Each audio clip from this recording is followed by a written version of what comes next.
বন্ধুরা বাগান থেকে কতগুলো কালা কালা কচু শাক তুলে নিয়ে এসেছি, দেখো দাঁড়াও থেকে দেখাচ্ছি। এই দেখো সাদা কচু শাকও ছিল, কিন্তু আমার জন্য কেন মনে হলো কালো কচু শাকগুলো বেশি টেস্ট হবে কালো কচু শাকগুলো।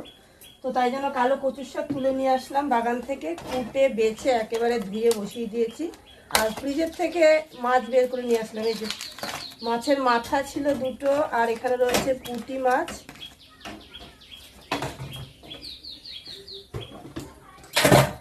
এটা এখানে মাংসও রয়েছে, বুঝেছো? তো এখন কোনটা রাখবো সেটা ঠিক করতে পারিনি, কিন্তু সবগুলোই ফ্রিজের থেকে বের করে নিলাম। আর এদিকে দেখো সুন্দর করে ডুমুর কুটে একেবারে হলুদ লবণ দিয়ে সেদ্ধ করে নিয়েছি। আর এদিকে তো কচুর শাক সেদ্ধ বসিয়েই দিয়েছি, দেখতেই পাচ্ছ।